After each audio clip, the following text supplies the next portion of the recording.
Alright, troops, welcome to the Action Elite. My name is Owen. Welcome J-Man, John, Sean, Stephen, and Charlie. How are you guys? What's happening? Hey. Thank you for joining us tonight. John, I got a notification that your stream has been deleted. So, not sure up there or whatever.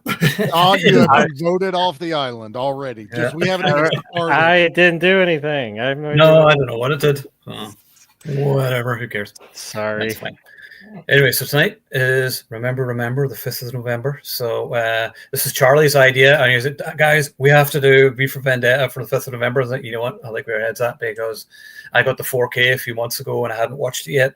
So I watched it the other night and we'll get to it in a second. But just to let everybody catch up. So we were talking about just before I went online there. So I saw Predator Badlands last week. And you probably shouldn't believe these nonsensical reviews that you're reading. Like Empire gave it 4 stars, but then I was like, they gave Attack of the Clones 5 stars. So I was like, yeah, you have zero credibility. Okay, but yeah. So I watched it. Did I hate it? No. I think it's probably better than 2018's The Predator. But even then, it's kind of misjudged. There's a lot of comedy in it. Like there's comedy like even in the original Predator or whatever, but not so much that it changes the tone of the movie, because the whole point is like, you know, it's sort of lighthearted as it starts off and then it becomes more horrifying as it goes on and they get more terrified. And I'm seeing these people going, oh my god, it's one of the best movies of the year. No, it's not. It's average at best. Elle Fanning's character is a chatterbox. She's annoying. There's a little cute doe-eyed animal thing called Bud, which shows up after about 20-25 minutes, and then it's like with him for most of the movie, and then it kind of disappears. But then there's just so many stupid things that happen like at the end, and I was like, oh no. So yeah, like Jay says, there are 2 great Predator movies. There are only 2 Predator movies. The rest of them are fake movies that have a thing called Predator in them. I'll hot take this. You know, the comics are fine and all that. I don't want the lore. I don't want to see them going to vote and then the Predator hierarchy. Like someone's saying, oh, in the 3rd one, you got to see the hierarchy. Oh, wow, isn't that interesting? Who cares? It's like they're monsters. They kill people. It's like I don't want to see them going for voting, having relationships. Taking away the mystery of the creature, and that's the whole thing. You're like, it's a hunter that hunts people for sport, and yet it has a slight honor code where it doesn't kill people who are disarmed. Okay, cool. That's it. We don't need to know anything else. Like, and we've kind of forgotten that. It is. They broke the rule, the truce we made with them earlier. No fucking PG-13. Like you learned that with AVP, enough that you made the second one AVP-R. You literally put it in the fucking title that we messed up, and now we're back to PG-13 again. Right, and that movie sucked ass too. So so they're not. They're incapable. So what we've learned is that they're incapable of making a good Predator movie, regardless of what the rating is, whether it's an R rating, a PG, or a G. And then now you're seeing articles where they're like, well, we're talking to Arnold about coming back as Dutch. Fuck no. Why? You're done. Stop it. There's nothing else to do with the character. He beat the Predator in the first movie. Yeah. You know, that's it. Just leave it. He's dead now he's dead now from radiation poisoning. You know, he was within blast radius of a nuclear bomb. So he's fine, Charlie. Don't worry about that. Arnold, he's frozen in a fucking tube from the cartoon. Yeah, which was a better movie. That was cool. I didn't mind that. I enjoyed it, but it's not, to me, that's like a bunch of fanfic things strewn together. And it's like the Star Wars sequel trilogies, 4 minutes and 31. That's you. That's me, but it's not real. It's just fake. Anyway, so exactly. It's too late to bring Dutch back. They missed a chance. They did.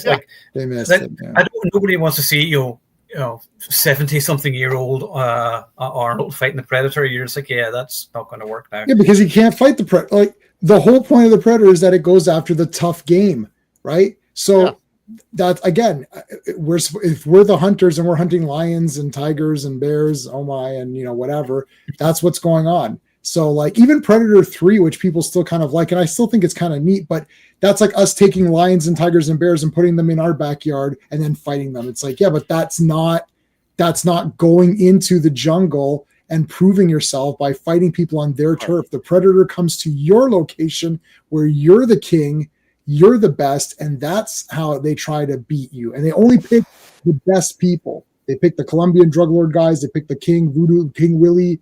They picked the Dangerous mercenary Prey. team, Dangerous Prey. They picked these guys who are, like, that's the whole point of it. As soon as it's like exploring more, it's like, okay, you can do interesting stuff in Predator 2. They had other, other like skulls. You're like, oh, it hunted this thing. Oh, look, there's an alien skull. That's cool. But that's all they needed. That's all they needed for us to build our imagination off of. Yeah. Just seeing, that's all, and hell, that's all we had for 15 years almost afterwards. I'm like, that's all we needed.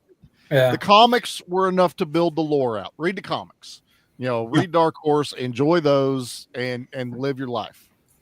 Yeah, even with like, even with Prey though, like as soon as Prey came out, they fought the natives. Like, well, you know why the Predators didn't come back in the past? Because those people sucked. It's like one Predator could kill all the samurai put together. Like, I don't understand what you're talking about. Like, it's like, well, maybe they could fight the cowboys and maybe they could fight the natives. The problem the problem is with this is that everyone's forgetting the original poster for Predator, which I have right over there, and it says nothing like it has been on Earth before. Yeah. Right. Oh, except that last time. Oh yeah, and that time before. Oh, and the time before. Yeah, these pyramids in the Arctic or whatever. Yeah, exactly.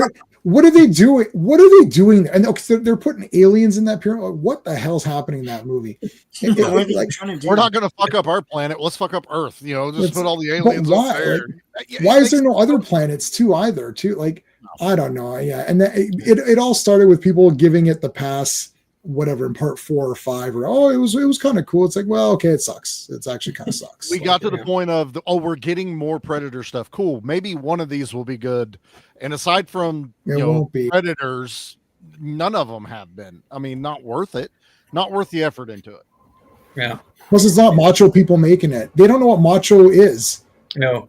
Right? Well, the thing was, like, the original Predator was, now John McTiernan has come out and said that that's what the whole point of the movie was, is that it was showing the masculinity and whatever, and their macho-ness was nothing to the Predator. Exactly. Right. And that was the whole thing. Yeah. So you're like, okay, so what is this saying then? What's this new one saying? Yeah, nothing. Apart from the Predator has a cute little pet now. Why are humans teaming up with the second the human teamed up with it? It's over. It's like, okay, so these are not scary anymore. This is just like some cool guy. Yeah. Predator, we're cool, man. Predator, you and me, let's go. Let's team up. Yeah. Like, what are you? There's no horror element to it anymore. Like, right, it's PG-13, you can't do horror fast. So anyway, I mean, is it a terrible movie? No, it's passable, and normies will probably enjoy it if they don't care about like the original movie, or if you've never seen a Predator movie, they're probably, oh, this is good fun. Whenever else, you just need to stop being, have intelligent opinions about things. Okay. Anyway, so that's Badlands. So I'm sure plenty of people will see it. It looks like it's going to be a hit.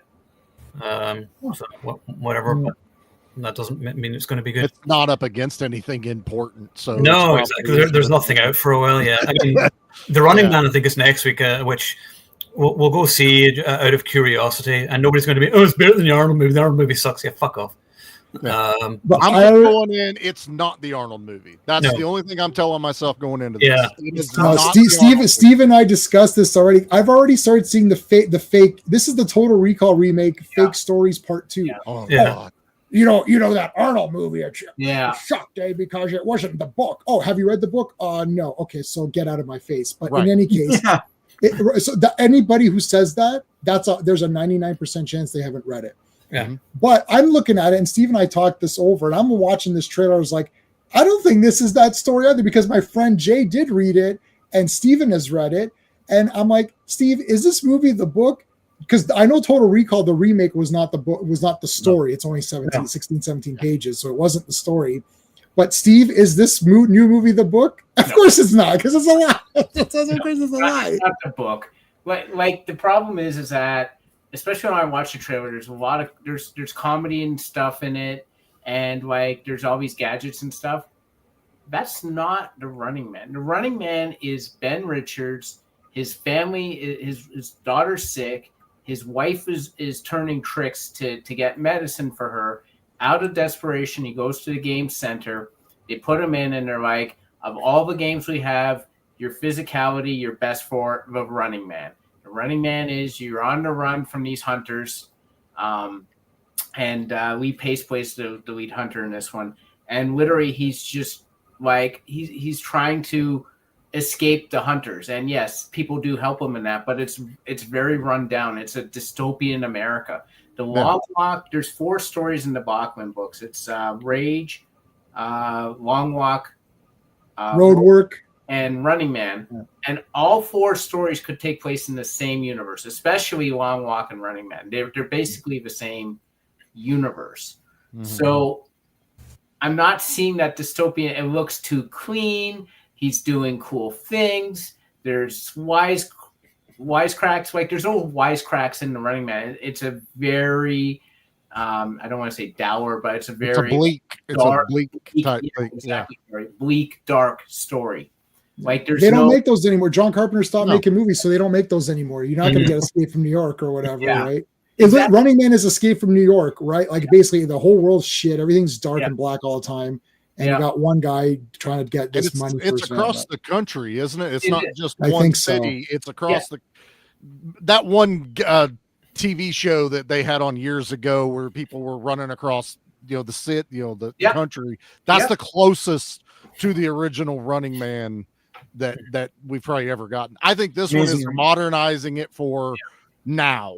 Yeah, they're giving it that futuristic flair. Yeah, and it's going to be a lot of the same politics that are going on that we're seeing now. Yeah, and that's what's going to happen. Yeah, exactly, Charlie. It's going to be like a lot of the movie took place a lot of the story took place in Boston because again, it's Stephen King. There's got to be a New England tie-in somewhere. Yeah. Right. So a lot of like the stuff he did was in Boston and that, but it could take place across the country. And literally, the Games Network is like giving out rewards for people to say where Richards is so that the hunters can find him and kill him. Mm-hmm. Like it's literally like you're on the run and your life is in danger and they're paying people to basically narc on you so you can be killed. Hey, Christmas tree. So Steve, in that case, because you've read the book, I'm going to request that you do the review for this one. Okay, thank you. Because then you can be knowledgeable rather than me going, it doesn't have Arnold, it sucks. My opinion is that if you're not going to do the book, then the Schwarzenegger movie just said, let's just make a kick-ass gladiator movie out of this thing. Yeah. Like it works. Because same with James Bond, there's a lot of times where they didn't follow the story. Some of the James Bond movies, they followed it exactly. Some of them, they didn't follow it at all. And if you're not going to follow it at all and you get Moonraker, which is a super fun, crazy, wacky movie, then I'll take that. The Moonraker book is awesome. Someone should adapt that and actually really adapt it, but it's not as exciting as him going through space and stuff. Yep. But if your tagline is, oh, this is going to be more like, if your whole thing is like, oh, that other movie wasn't that good because it's not really the story. This is the story. Yeah, but it's not the story. So you're lying. Like you may as well just say, we're not doing the story either, but it'll be maybe similar. I don't know. Most people didn't even know it was a book when Running Man Arnold came out. It wasn't like based on the hit book by Richard Bachman, The Running Man, starring Arnold Schwarzenegger. I had a Richard Bachman tattoo, Charlie. I don't know what you're talking about. You had it all. Yeah. Only you're the only one who didn't know that. Everybody else knew that. That's a Canadian thing. But you're right, J-Man. I'm already seeing people saying, well, this is the book. I'm like, did you read the book? Because it does not look like the book to me. I'm sorry. Because they have like more of the characters there. It's the book? No, that's I'm sorry, that's it. The tone is completely off. It looks like a fun movie. Edgar Wright directed it. I'm sure it's a quality movie. Mm-hmm. And I'll own it because I own every Stephen King thing there is. But don't say it's the freaking story. I know it's not the story. Yeah. Okay, so fucking calm down. We're talking about it now. Yeah. It's only been 14 minutes. Every live stream I attend has about half an hour of bullshit. So this is one of the fastest live streams that I normally we don't like wasting time, but we haven't done this for a few weeks. We're catching up and stuff. Okay, Viva Vendetta, we all think it sucks. Okay, let's go back to Running Man. That's it. V for Vendetta right here. Bubble it. There you go. There's your fee, baby. V for Vendetta. Go watch fucking like I don't know, like women's basketball or something. And I don't know. There you go. Nobody watches basketball. Anyway, so V for Vendetta. Yeah, so I hadn't watched it actually for a few years, and I got the 4K and watched it last week. I've always loved this movie. Before we talk about the movie, and I know this is probably a redundant question, who's read the comics? Thank you. I figured you would have. So I have it. Yeah, I have the comics. in which case, I'll get you to start. Sure. How does it fare in comparison to the comics? Like, is it faithful or different? No, it's not. It's not really the same. Okay, the problem. Okay, I haven't read that comic in many, many years, and I figured this question would come up, so I quickly grabbed it and tried to consume as much of it as I possibly could, and that was about half an hour ago, and it's 300 pages, so I consumed very little of it. However, I can tell you right off of the bat, everything in the comic is way, as usual, is way more. It's grittier, but also a bit. It's grayer because, like, Evie in the very, very, very beginning, when Evie is walking out. I love this movie. And I love the comic too. But when Evie is walking out to go meet Stephen Fry's character, I don't remember his name, and she gets caught by the Fingermen, and they're like, oh, they want to, have their fun with her. That's not how that goes. Right away, it's different. In the comic, she is going out looking for men to sleep with for money. So she goes up to them and she's like, oh, do you want to have sex for money? And the guy's like, he goes, excuse me. She's like, oh, well, I really need money, and and I'm down on my luck, and and he's like, you picked the wrong guy because I'm a finger man. She's like, oh, I'm so sorry, I didn't mean to do that. Please, I'll never do it again. He's like, what the breaking the rules of prostitution? It's the strict rules against prostitution. No, I'm so sorry. So he's like, that's okay. Me and my friends are totally cool with that. And then the friends come in. Now, that does paint a different picture of Evie. Same with V.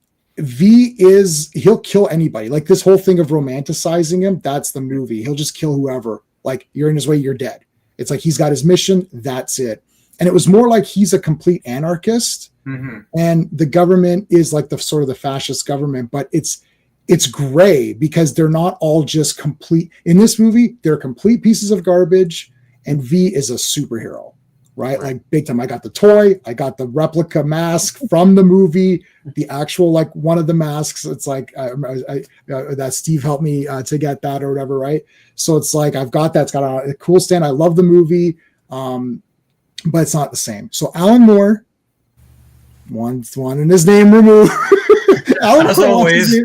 As always. Yeah, but Really? you know what the thing is that he wrote it as a 300-page book that has all this nuance in it, all this gray stuff. Like, it's not like you're not, at some point you're like, oh, V is, what the hell? Like, you saw it a little bit with the torturing of Evie in this movie, but I don't remember for sure, and I didn't get to that part, but I think it's way worse in the comic. You're like, oh, this guy's a piece of shit. Like, what is this? So nobody is a hero and nobody is a true villain in the comic, but in this, it's a movie.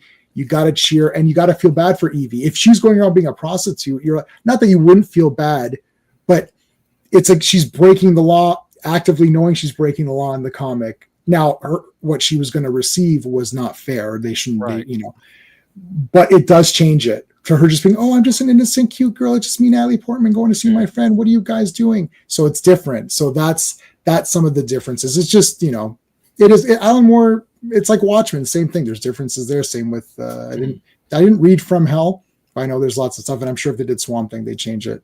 Pretty sure they wouldn't have Swamp Thing being Ard for like an entire issue by that weird plant entity thing or whatever the hell that was. That was weird. And I love this movie though. It's a lot of fun. What's his name? V is just so wicked. Just so awesome. His voice is the best. Everything he says and does is quotable lines. He never takes the mask off. You never see his face. It's just like the way he's shot and lit, and his costume looks awesome. Like, he's just so awesome that I don't even care about anything else. All the other actors are great. You got a lot of great British actors in there, so that they're awesome. I don't know. It's just the music's good. I like that he watches Count of Monte Cristo. That's kind of cool. I like all the references. I like that he uses every letter, every V word there is. That's such a brilliant opening speech. It must be so hard to learn that. Yeah, and that's not in the comic, so they made that up for the whatever he says a bunch of V. I think they went to the dictionary and found every word that begins with V and said, can we put it in there? It stands for number 5. He's V, right? But whatever, he's the fifth experiment or whatever. But yeah, I like the movie. I think it's awesome. So I don't know, it's not Wachowski. Well, Wachowski's producer, I forgot the director's name. James McTeague. McTeague, yeah. The parts where he's like whipping around, that's badass. Like all the quotable lines, like idea is bulletproof, and just like the way I've been watching it while we've been talking. I love him just like making the breakfast and shit like that. With the apron on. The apron on. Like he's always in costume. It reminds me of Adam West Batman, where Batman would go into the Batcave and put rubber gloves onto his gloves to do stuff. I love all that. He just looks cool, man. The Guy Fawkes mask thing is awesome. That kind of became like everyone's got those now. So I don't know. I like, and Natalie Portman, I think she cared on this movie, so there's that. That's always good to She shaved her head for it, so she obviously cared. She didn't just show up and read lines. Yeah, her accent wasn't too bad. It was okay. It was not amazing, but it's okay. I will leave for you to. You left this for. I'll leave that to you. I have no idea. It's good to me, so I don't know. Yeah, I can't. The thing is, but the thing about this movie is just like it's even more relevant now. I mean, like you get the guy doing the opening speech to the TV guy whose name, England prevails. And I thought, that just sounds like so many people you hear today. And, just the stuff they say, everything is relevant. And this movie is so important in terms of the effect it had, with Anonymous, like the whole thing is based on the whole mask. Like the mask is so iconic. It's one of the most iconic masks like of all time now. So it's still every bit as relevant. Great movie, but a sad parallel to what's happening in 2025. Yeah, exactly. Unfortunately, But the movie is awesome. It's well paced. The finger men are scary. John Hurt is great as the Chancellor. He's just an absolute piece of shit. He was so good in that. Good action, good score. I particularly love the scene after the torture scene when he takes her upstairs to the rain and the music just like swells up and she feels freedom. She's like free of her fear, and I love that. That's a great scene. I mean, there's actually nothing that bothers me about this movie at all. Maybe Natalie Portman's accent occasionally, but really it's pretty spot on. To be honest, I've heard plenty worse accents than that, and I thought she was very good. So this is a good one. So John, I agree. Like it's stylish. And again, I watched it today, and it's just because I hadn't seen it for a while, and I think the last time I saw it, things weren't happening like what is going on today, and then I'm thinking to myself, censorship because you don't like what they're saying about you. Who's that sound like? Okay, but so it's so relative. It's kind of scary, actually. It's like I mean, obviously it's not full blown like Nazis like these guys are in this movie, but I can see myself waking up one day and being like, hey, what happened?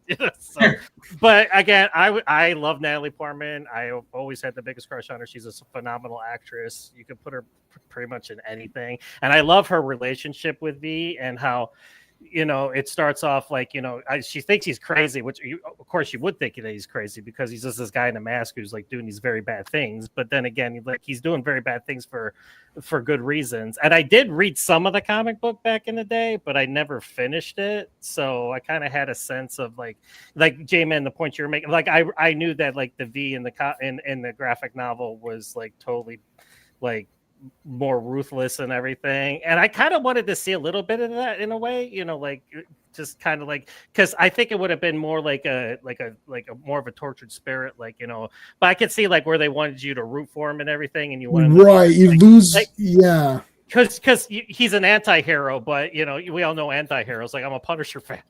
I love anti-heroes, so and just the whole scene where you think she gets kidnapped and she's getting tortured, but then it's him. He intercepted her, and he did that. So, and then just where he comes in, and he's like, all you need to say is just one little thing, and she's like, no. And he's like, then you are truly free, you know, and that's such a great scene. And like, I love the how they kind of like coincide. Like he was reborn by fire, and then she's reborn by the rain and everything. That's just that's cool. Yeah. Such great imagery in this movie.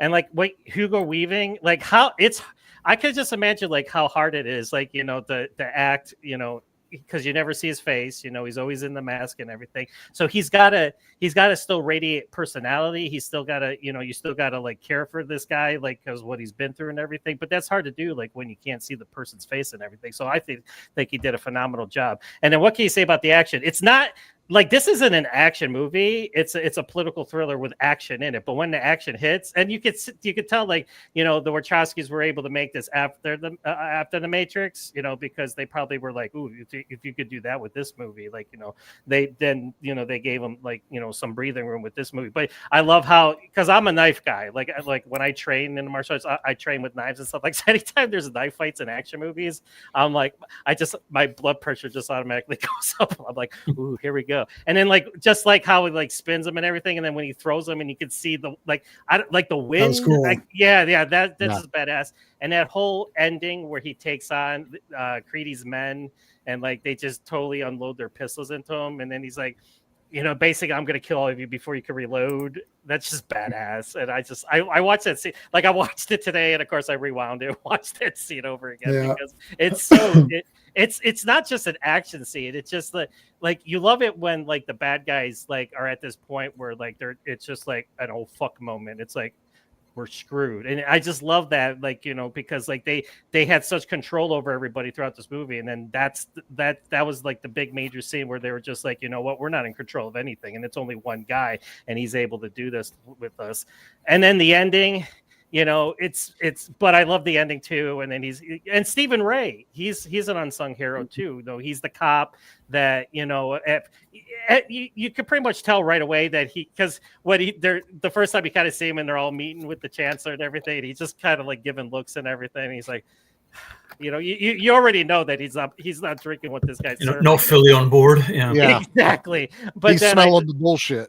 Yes, exactly. But I just like how he kind of goes through his journey and his character arc and everything, and then he meets her at the end, and then just the ending where he's like, who was he? And then she's like, he was my father, he was my mother, my brother, you know, he's you, he's all of us. And it's just everyone is everyone's from the movie. And that's okay. Thank you for that's just a powerful moment, because then, like, you know, when Stephen Ray's talking about the chaos that's going to ensue, you think the little girl got shot, but then you see her at the end, she takes off the mask, and they're like, oh, it was just him kind of like establishing, like, you know, what could happen or anything. So that was kind of refreshing that, you know, to see that part too.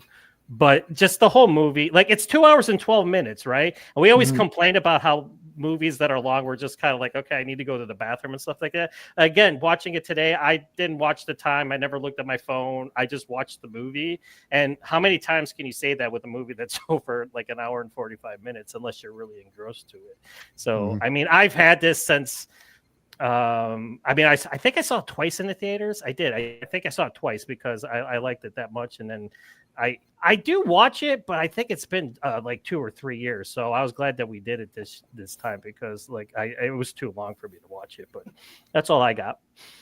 I think they did in the beginning. You reminded me when you were saying, you know, in the beginning when they're talking to each guy, they kind of they only use the fingermen, but really they didn't really explain the head, because they go to the guy. It's like, oh, there's the surveillance guy. He's the eyes. There's the guy who's tapped all the phone taps. He's the ears. They didn't play enough of that part in the movie. That's way more obvious in the comic. You're like, oh, he's an ear. Yeah, the head is the chancellor. Yeah, the head is the chancellor. So this guy's the ears, this guy's the eyes, this ear, these guys are the fingers, right? So it's like they did it only in the beginning when he said we're the fingermen, but then they didn't really go back. It doesn't matter. I'm just pointing out something that I just remembered. Right. So it's not negative. I'm just saying. Well, that Creedy was like the second in command, was he? Like he was kind of like so that's Pickett Smith. Yeah. I kind of got the sense that he wanted to be where John Hurt's character was. He was like he didn't want to be his pawn, you know.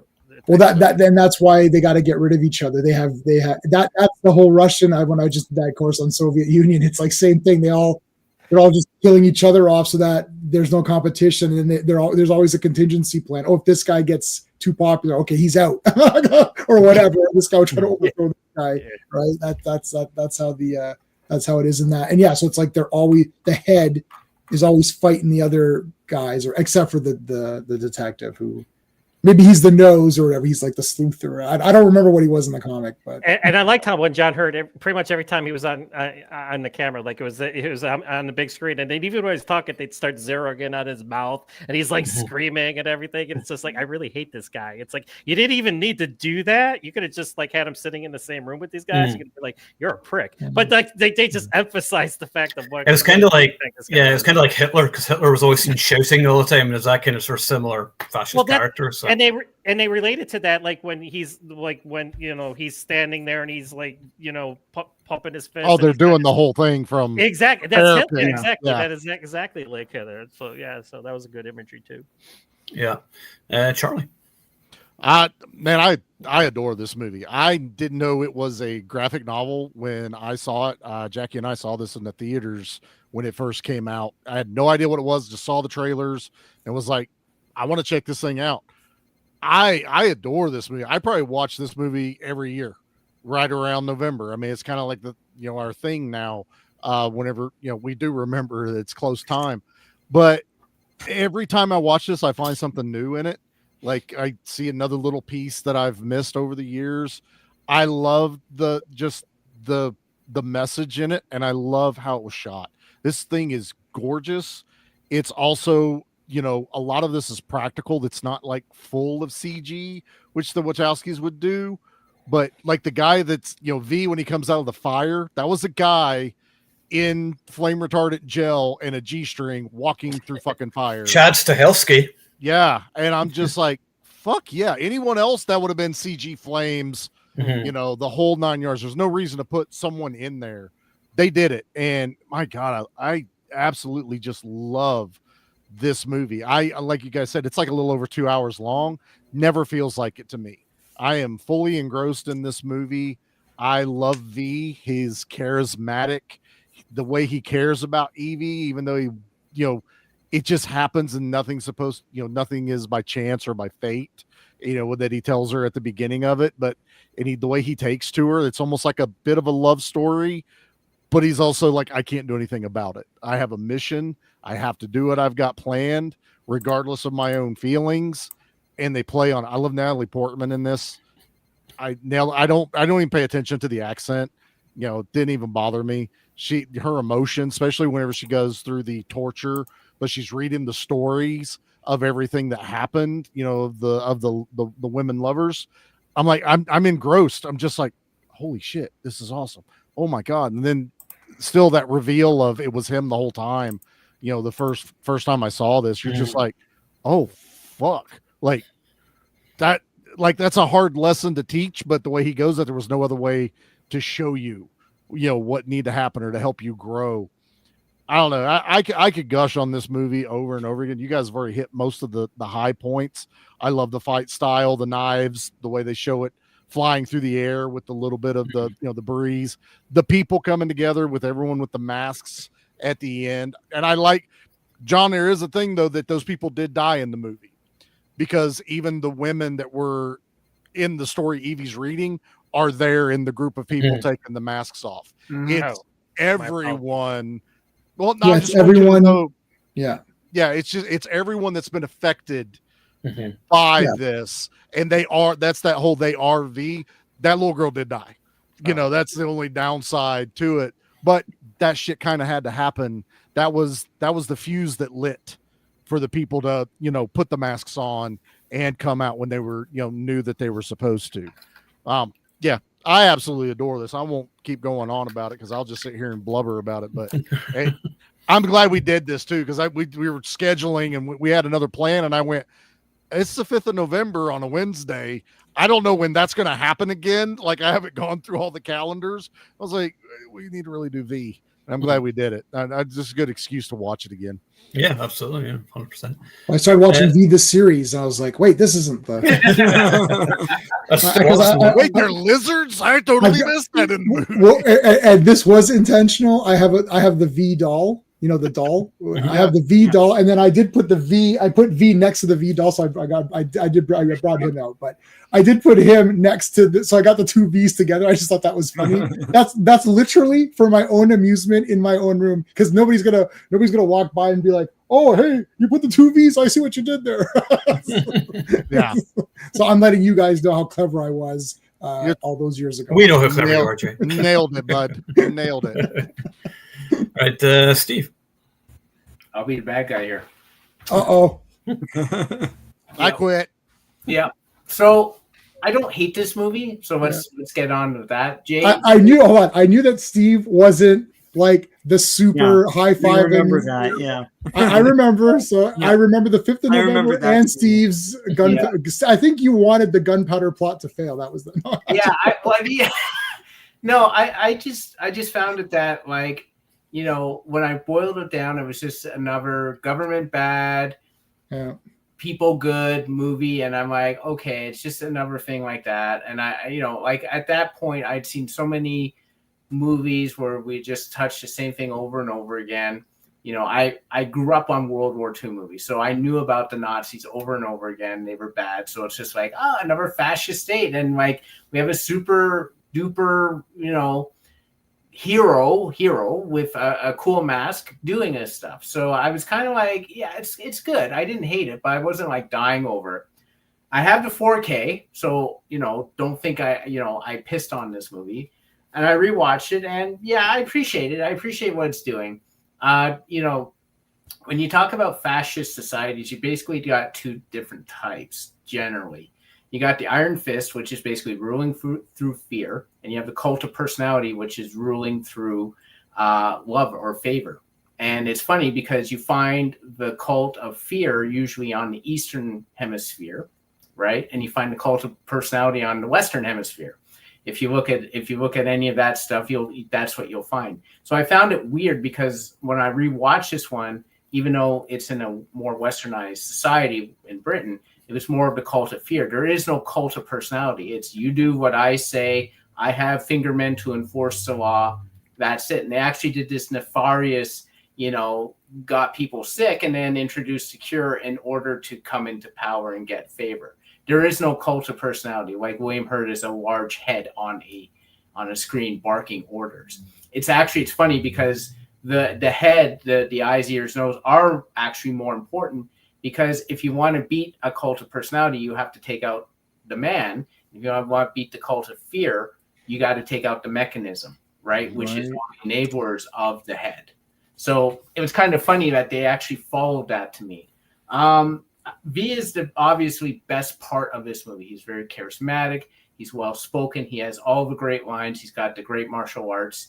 And he is what drives this movie. Natalie Portman, I am very sorry. I am not a Natalie Portman fan. There's only one performance I've ever liked Natalie Portman in, and that is Leon the Professional, which should be one that we do. Mm-hmm. There is a hint of insincerity in all of her performances. It just feels like unless she's interested in the subject matter, she dials it in. And when she likes the subject matter and actually tries a little bit more, which she does in this one, it is painfully obvious why she likes it. In this case, it's a political left-wing thing. You know, you got the right side totalitarian, you got the left side who's the good guys, more so, I think.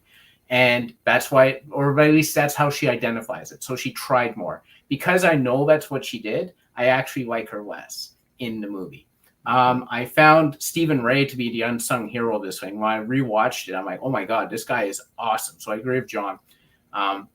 It's more of a detective thing and unspooling how we got here, which I found really interesting. I didn't really pick up on that the first time I saw it. Overall, I agree, it's a well-shot film. It is undeniably beautiful. The set decorations and the artistry, as J-Man would say in his space review, is unparalleled. It's got a pretty damn good score, I agree. There's from the technical aspects, there's a lot here. Do I think it's a little bit too long? Yes, because I don't think there's enough subject matter there for me to really care enough over a long period of time about what's going on. When I get it, like, okay, totalitarian society, then I'm just following Evie around. Remember, I'm not a huge Natalie Portman fan. So I'm waiting for V to do stuff, and he does a lot of great stuff. He takes out the mechanism and all that, and he's fantastic. But following Natalie Portman around doesn't do anything for me. Overall, I think this movie is solid. I would give it like a 7 out of 10 for sure. Definitely worthwhile on 4K, but I'm not going to show it the love that everyone else does. And you know what? After Sean goes, I want to come back because I rewatched it today. I only have the Blu-ray, but I rewatched it today. And I actually thought that had I seen it today for the first time, I would be almost 100% in agreement with you, Steve. Yeah. I saw it when I was more naive about these things. What this political stuff in the movie is so simplified that it's outrageously stupid.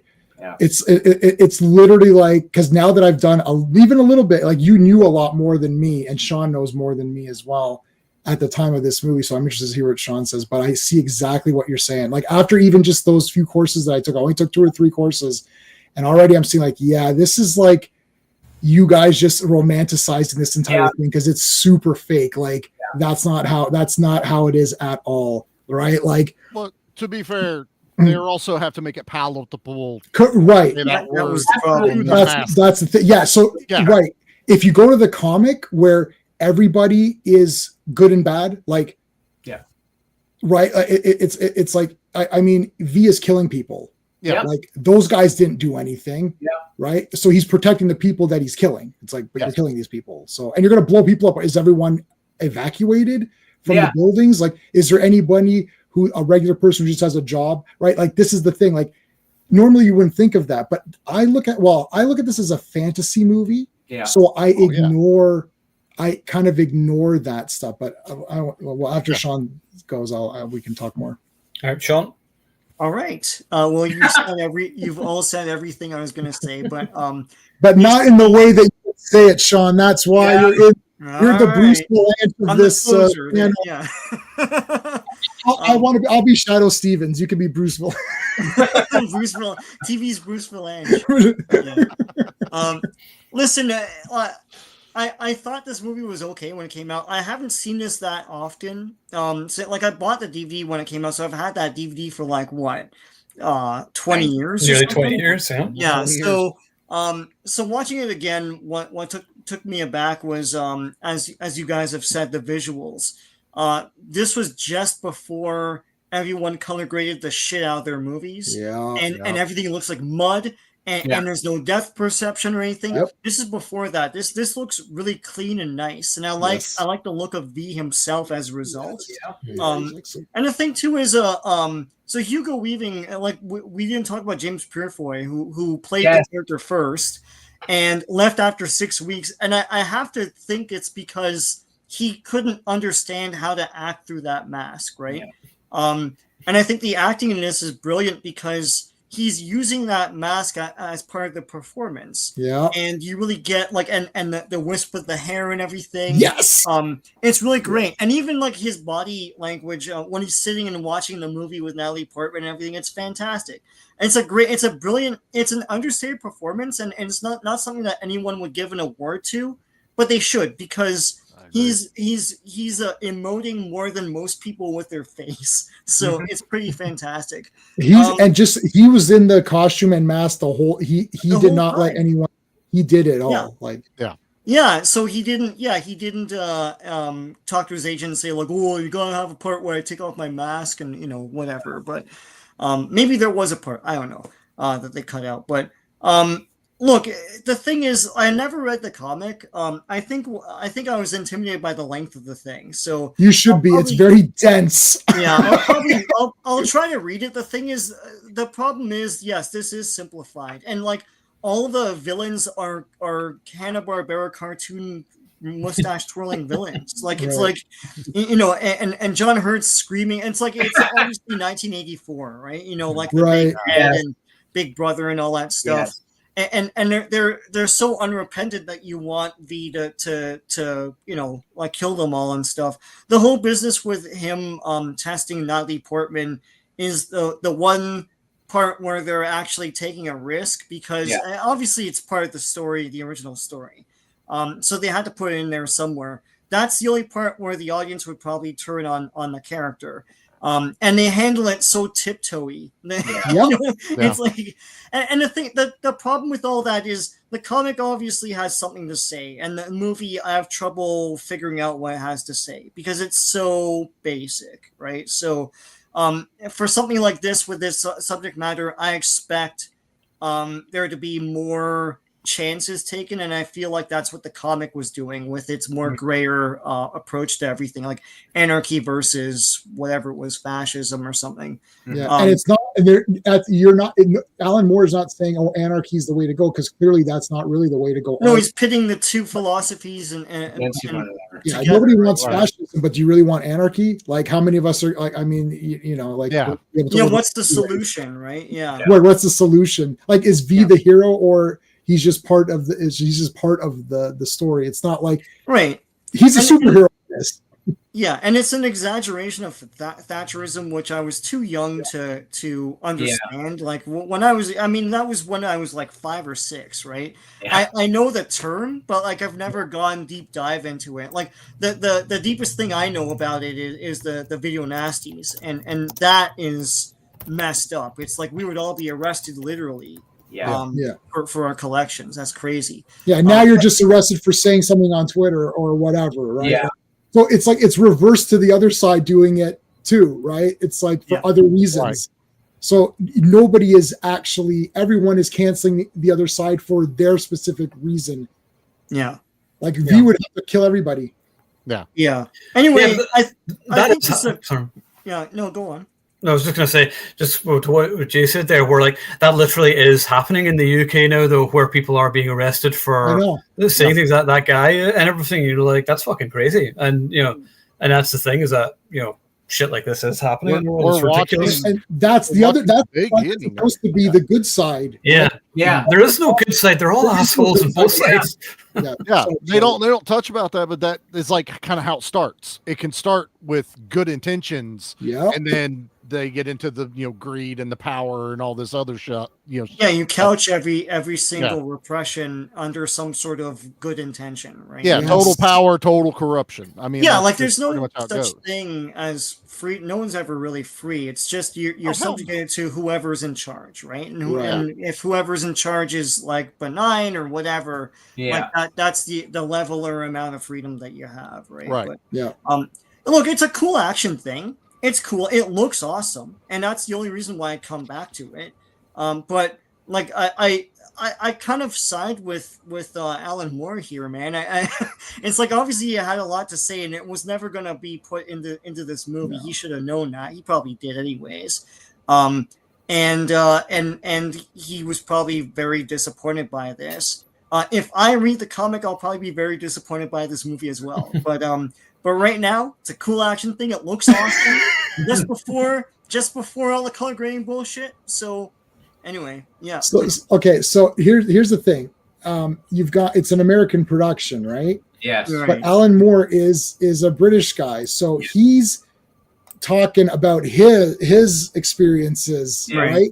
Like it's like growing up as a kid and wherever he grew up, here's all this stuff. So it's weird. It's like when Americans try to make Doctor Who, you're like, this is just no. We're trying. You're trying your best. It's a pat on the head. They're putting a lot of post 9/11 stuff into this movie as well. So it's its own voice. Yes. No, I get that. I think Alan Moore thought he was being very universal and pluralistic in his take, right? I would have to read the thing to see, but well, he probably was at that time. I didn't get a chance to. I only read like issue 1, or it's 10. It's technically 10 comics, right? But like, I think at the time when this movie came out, it was probably way more. Even though it was simple, it was probably more accurate. But now both sides are complete like lunatics. You have super lunatics on both sides, where I don't know what I'm going to be canceled for. Like, depending on where I go. If I go over here, they're going to nail me for this. If I go over here, they're going to nail me for that. Which is worse? You can't just, the only way you could decide which side is worse in America would have to be what you have more of. So if you're more worried about being canceled for this reason, then you'll favor that side. If you're worried about getting canceled for this other reason, you'll hate the other side. That you can't find any kind of ground. Now, it's not as bad as in Canada like that. So like this movie in Canada is more just a fantasy movie. Like I look at this and say, this is an awesome fantasy movie that deals with political issues that are kind of a thing. It's a superhero movie, basically. It really is. Yeah, like you wouldn't get your politics from Winter Soldier, right? No. Like you just say the Winter Soldier is a really cool movie, and and what was the Civil War? Like, should we interfere in Sokovia and all this? They made a compact comic version of this. I'll get that. They did. They did make a compact version. I'll need milk bottle glasses to read that though, because like I have the Court of Owls, and I'm like trying to read it. So writing so small in it. I'm with you, Owen. That's when I got to start putting in the what are they called now? The progressives. Get the progressive glasses out. I can't read this shit anymore. They do have a compact version. I saw that. I was like, oh, Sean will get this. I was like, if Sean doesn't have this is one that he'll probably want to get. I'll have to buy that. You'll have to get that one. Right? Awesome. But yeah, I see it as a fantasy. It's a fantasy movie with political things in it that don't really apply to real life, especially now. Maybe they applied to it more back then, where there was a clearer, I don't want to say clearer good guys, but you're more like, okay, this was more obvious. But now I'm like watching something thinking, oh dear, like they're all bad guys. You're gonna have to turn around and kill all those other guys. Can you just kill everyone in the entire world? No matter when you watch this movie, V is awesome. Just on his performance, his look, the action, it's just, I love this movie just basically for how awesome he is. And Sean, good call. I forgot about that. I watched this, was like, this looks so good. I'm like, but why does this look so good? Like, I couldn't put my finger. I was like, right, because everything looks so shit now. Because everything looks like shit now. When we saw this in the theater, we just thought it was a normal movie. Hey, that looked pretty good. Now you're watching like, this is a masterpiece. Lighting used to be an art, like you paint with light, and they don't do that anymore. They said it. Like, there's no depth. It's all mud. It's crap. Did Game of Thrones start that? Was it with that battle scene? Was the Game of Thrones responsible for it? No. It was before Game of Thrones. They were a big offender. Zack Snyder and all those guys. Snyder does that all the time. Snyder does, like that Snyder cut. If you watch Snyder cut versus the Joss Whedon's cut or whatever, and you're like, well, why can't I see anything in this movie? Like, I don't understand. Like Wonder Woman's outfit is black. Like I thought she was the American colors because she wanted to look like she was part of America. That's the point of the colors. The American flag is not black and gray. Like, right.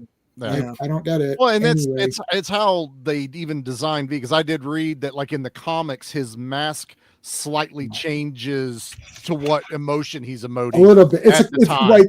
Look, that's a Spider-Man thing. That's an Iron totally Man a Spider-Man thing. But in the movie, they were contemplating having multiple masks for certain scenes.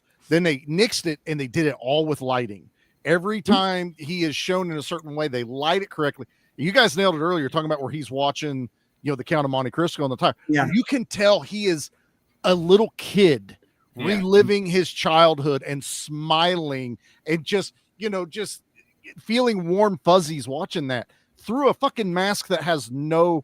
So there's your regular, and then I think there'll be a couple panels of almost like a grimace or where he's angry, but it works so well on how they lit it and worked with it.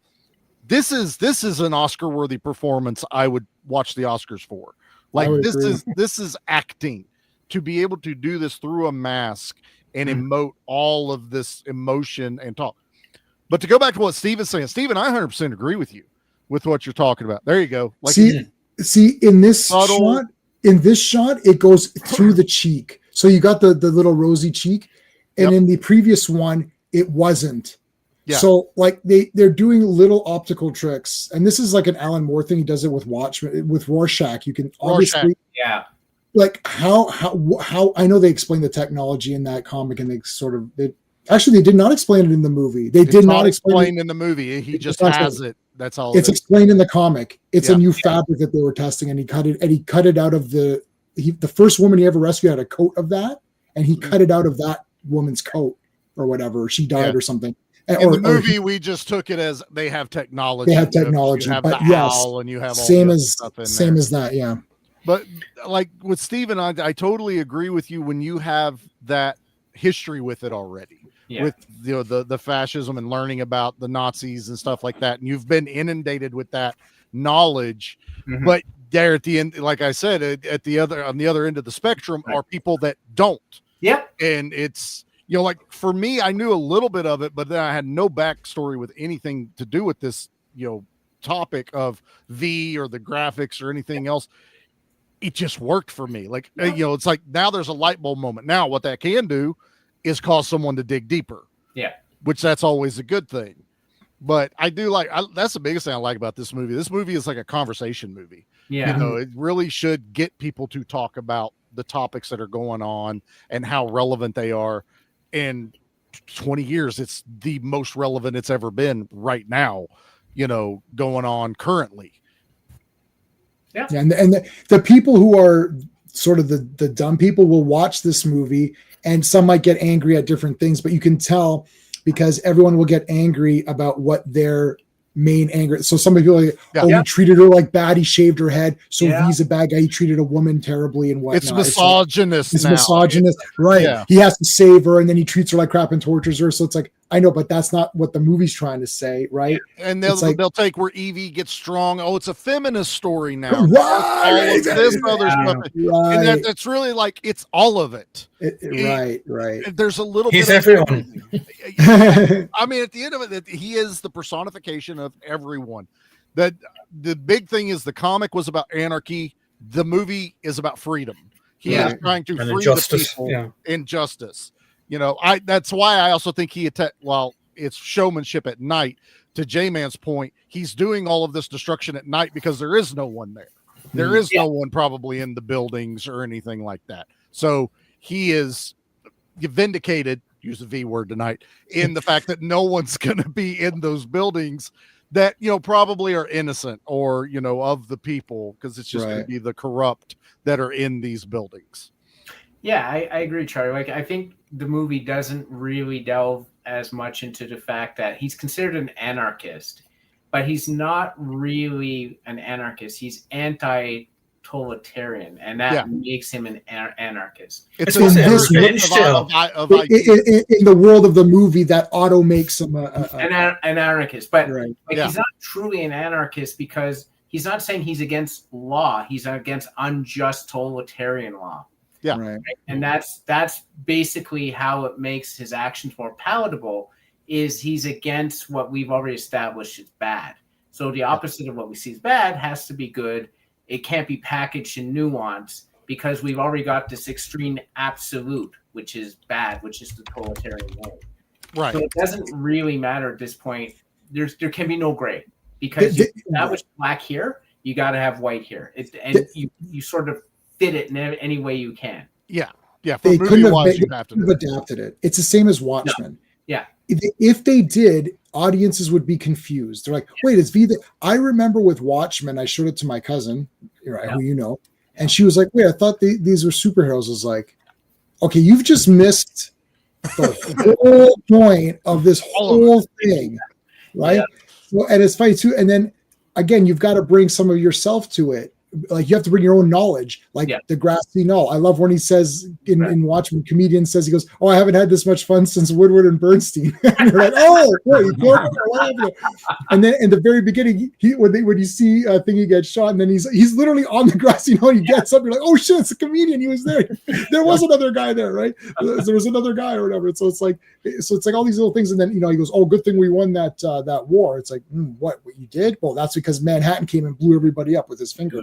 So it's like things like that, right? Where, Alan Moore should I think he knows this, that he's never gonna be able to get the movie, because the movie for a mainstream audience, you have to be like, well, V's on the poster, he looks cool, he's the guy fighting the bad guys. Like it's clear that Hurt is the villain, like he's the bad guy. He's yelling at people, black bagging them, like getting rid of anybody. So he's clearly the villain. So you need to have a clear hero, right? Yeah. Or else, and even the Evie thing, torturing her, that is a deal. I think my wife was like, when she watched, she's like, "Oh, what the hell was that?" I was like, "I know," and it's one of those things where she's like, "I understand why it happened and how it moves the story, but I don't like it." Yeah, which is valid. It's like, that's true. Like, it's like he's not a hero now. Like, well, when you have a gray story, you have the luxury of not taking a stand with anything because it's gray. So there's nowhere you have to take a stand. But in a movie, especially a popular movie that you want to release and make money, you have to take a stand. You have to make it more black and white than gray, right? So taking this movie, they took the trappings of it, they took the iconography of the hero, and they made of the main character and made him the hero and made him the traditional hero. I knew for a fact that they had simplified the story. I didn't even have to read it. I knew because it's Alan Moore. I knew who Alan Moore was. I knew these complex stories. Yeah. I knew there was something more to it than what I was getting. What I got was a black and white story. I assumed it was gray because everything I've ever read with Alan Moore had hues of gray and everything, which is fine. It is what it is. It's a different medium. It's a different intent. That you got a studio you're not going to have a studio putting 150 million behind a gray story. It's never going to happen. Exactly. What did this movie? How did this movie do? Let me take a look. One other thing too. Success. I just wanted to say, like, this is, I forgot about this. In the beginning of this movie, there's a Vertigo imprint logo. Yep. They were trying to do a Vertigo type of, like, anything that was from the Vertigo line of just, like, whatever stories. Yeah. No universe would be under that Vertigo imprint, and that's been long forgotten now. So, that whole thing was weird because Alan Moore, I don't think this was DC. DC acquired, I was trying to do a little bit of research before stream. DC, I didn't know this, but DC acquired that after, and they finished it up. I mean, I don't know where it started. It wasn't heavy metal. It was started off in one of those other things. And FYI random, before I forget this, Jim Steranko did Outland as a comic in Heavy Metal magazine. Really? Outland, like the Sean Connery one. Yeah. So I have every issue of Heavy Metal. I will try to clip those bits. Outland is just out in 4K. I must order it. I have ordered it, and I got it, and it's awesome. But Hard Boiled is arriving tomorrow or Friday. I pre-ordered the 4K and it's being shipped. So nice. A couple of my friends have already got a hold of it. This was also like DC trying to answer the Marvel Knights thing that was going on at this time. Was they needed to get those R-rated properties out there to compete with the Blade and Punisher and stuff like that. This was like DC's little tipping their toes into the R-rated stuff. Alan Moore's an R-rated writer. Alan Moore also cashed them checks. Just every time they've done it, and every time he's bitched about it, he still cashed that check. He's not cashing it on these every time, but when he takes his name off, he doesn't get anything for no, but he probably got a check at the beginning of it, and then he's like, all right, fuck it, sure, quit putting my name on this shit. But he gets paid one way or another. And Sean's ordering the small one, which means Alan Moore is going to get paid from that or whatever. Yes, Just give Alan Moore 1 cent or whatever it is. I never read From Hell though. I know as Daniel's mentioned talking about From Hell. I thought that movie was kind of neat, but I also thought that was again, I feel like they're doing these movies. I think Watchmen's my favorite out of them, but I also really like V. But they're doing these movies and they're sort of like capturing it as best as they can. Watchmen was very close and it didn't do well, so it's actual proof that it's better to go the V way and make it accessible to people who could just watch the movie and be like, that was badass. And then you sell V toys and whatever else, right? Versus I love that there's like I've got a huge one. He doesn't work anymore. He spoke. I like LXG. Okay, I read LXG. Angry Gamer just mentioned LXG. I read the first 2 volumes of LXG, and that was like what the WF. That was a good example of like simplifying it to make it better because like I thought it was really cool, like the movie, right? I enjoyed the movie. Everyone dumped on it, and I was like, I thought it was cool. That was one of these. They fake read the comics. And then I'm like, well, I actually own the comics, and I thought the movie was better than the comics. It's like, it's not as good as the comics. Which ones did you read? None of them. Oh, okay. That's like the dread thing again. Nobody took his helmet off, as you read before. Oh, really? It went into that in the comics or whatever, and you sort of. I lied. I actually lied to people on that, and I said, no, he takes it off all the time. I was like, I literally own the comics. He takes it off every issue, guaranteed. I have it. And they're like, oh, he does? Yeah. So do you think the movie's good now? Well, it's like, okay, no, you never see his face, dumbass. But you're not reading the comic, so what are you getting? Like, what? I like people who just watch the thing and be like, I liked it, right? Or I didn't like it. But if you're going to get deeper, I'll go as deep as you want. Yeah. Right? If you just want to say, hey, this is V for Vendetta is a 10 out of 10 fantasy movie with a super cool hero, awesome visual effects, good action pieces, the villains are pieces of crap, then you can talk about it in fantasy. If you want to say, no, let's break this down. Let's go through all the political arguments in the movie. Are they factual? Or do they hold up today? Okay, we can go that way, whatever you want, but don't bring up the topics if then you don't have anything to offer. That's my only problem with this. Well, it's like me. I said, I didn't even know about the graphic novel. I know the movie and I enjoy the hell out of the movie. That's good enough. Other implications of it. Now, the political end of it, of what I witness now versus the movie. Yeah. That's what I can speak on, but I don't know what Alan Moore's intent was because I didn't read them. And it's a different system. It did right? Like $4 million budget and 138 worldwide. So modest. That's not huge. Yeah. Not huge. I don't remember this being like a big release, like push either. Yeah. Like I remember me and Jackie just going on a whim just to go watch it and catch it. You know? Yeah, I just went to say because I like the outfit and it looked like a fun action movie. And that was the thing. Yeah. Yeah. I never read it before I actually saw the movie first. And then if you read any Alan Moore thing and when you're finished you don't like it, that should be the normal response. If you read an Alan Moore thing and then you like it, you've missed something, because the first reading you should not like it. Yeah. You should be like, what the hell is this garbage comic? When can I get my money back? And then you go and say, can I return this? They're like, listen, we know you've read it. Everyone who buys this returns it. Give it a year. And then reread it. We'll extend the return policy for a year. This happens all the time with Alan Moore. We'll extend it for a year. Read it again. If you don't like it, then we'll take it in back. Your pull box in 1 year. We'll hand it back to you. Read it again. Except for Swamp Thing, which I loved immediately. Every other one, I was like, I read Watchmen, like, this is horse shit. This is stupid and boring and crap. Why would anyone buy this comic? And now I own every Watchmen thing there is. So.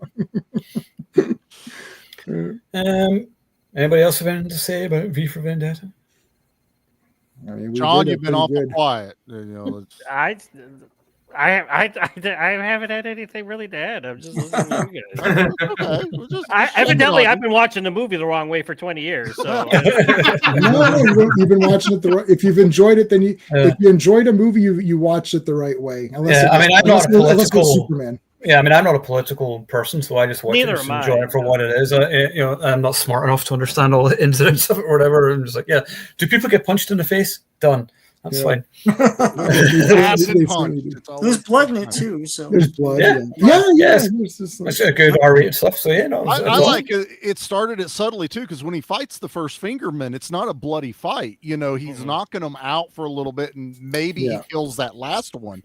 But then when he does the raid on the TV station, and he starts killing the cops, and you're like slashing their necks and blood spurting, you're just kind of like, oh, it's that kind of movie. Now I know why it's R-rated. It's pretty awesome. Well, I think those guys directly work for the head versus the Fingermen are sort of just like, Yeah, but the Fingermen were about to R the girl, so you'd think like he's going to kill. That's them true, for sure. But I just like that it built up its momentum into the violence, and then the crescendo. Just like in the movie, is that big final fight with Creedy. Creedy's the biggest piece of shit in this movie. Yeah. Like that's the proper final villain fight that I thought worked really well. Except now when he takes off the plate of armor, I can't help but think of Back to the Future 3. Where he drops which is a fistful of dollars. Fistful of dollars. Yeah. That's just God damn it, he had a bulletproof vest. Yeah, this movie's awesome. That was Biff watching it. Yeah, I remember that. Yeah. He's watching it in part 2. That was great. God damn bulletproof vest. Yeah. I like Biff watching movies. That was awesome. I like when characters, you know what, I just discovered this now. I promise you. I like when characters, because I like when they're watching kind of Monte Cristo. I like where characters in movies watch movies and then they're getting pumped up for the movie they're watching. Because I never saw that version. I'd seen the Jim Caviezel one in the theater. That's a very, that one's actually very, very good. Anyways, but then I saw V watch that one, and V was just like the greatest thing ever for me, right? So I was like, oh, well, that's it. This version must be even better than the. So then he got me pumped up for that movie. Like it's like the movie they're watching got me pumped up for the movie. The movie I'm watching got me pumped up for the movie they're watching. And I just did Scream. I just did a Scream stream the other day, and in Scream they're watching like Halloween. They're watching all the classics. So that's kind of cool too. I like that kind of thing. That's Isn't that what it's called? Being meta? Is that what that is? Meta. Oh, that's the new term for it. Yeah, that's the term. Yeah, it wasn't the term for that back then. It is now, of course, because everything has a term now. Yeah, like in V's doing the moves. Like he's like, you've seen the movie so many times, so he's doing the moves and doing the dialogue and shit like that. That's super cool. My other, just to be remiss to not bring it up, my other favorite scene in this movie though is the television skit where they're making fun of with the Benny Hill music. I love British comedy like that shit. I absolutely adore it, and that happens on there, and I'm loving every second of V's hiding tight his shoelace. That was super funny. I fucking love every second of that. Yeah, like V's like appearing. Oh my god, he's right there. Oh. I do like that V himself doesn't like it. Like he crashes that glass or whatever. Yeah. That's funny. Yeah. So next week we are discussing True Lies finally, because I know we were talking about that last time. That was supposed to be this week's one, but we're doing it. So that's entirely Charlie's fault. So it's all my fault, guys. Shake your head derisively at Charlie. So next week, True Lies starring Arnold Schwarzenegger. Anybody else have anything cool coming up this week? I have a stream every day, so I don't know what I'm doing. You're always busy. Something about comics. Fridays, Fantastic Four. Assault on Precinct 13 is on Sunday. Yep. Ooh. So we'll talk about Assault on Precinct 13. I might try and join that one. Yeah. Yeah, if you want to, I'll throw it up. I'll throw the link up. I send the link over. I'll see if I'm. I think Sunday's the only day I'm not busy this weekend. So so there you go. I think Charlie's there for that. I'm not sure if John's. Everyone's invited. So I will are you doing it versus the remake or just that one? I could do it right now. The remake's garbage and the original is 10 out of 10. So there I just did it for everybody. I think we're just doing the OG, right? Just the OG one. Yeah, because I don't have to watch it. Okay, cool. All right. Well, we'll be back next week to discuss True Lies starring Arnold Schwarzenegger and Jamie Lee Curtis. So I'm looking forward to discussing that one. Yeah. And so it should be interesting. So remember, if you are watching, you are the action lead.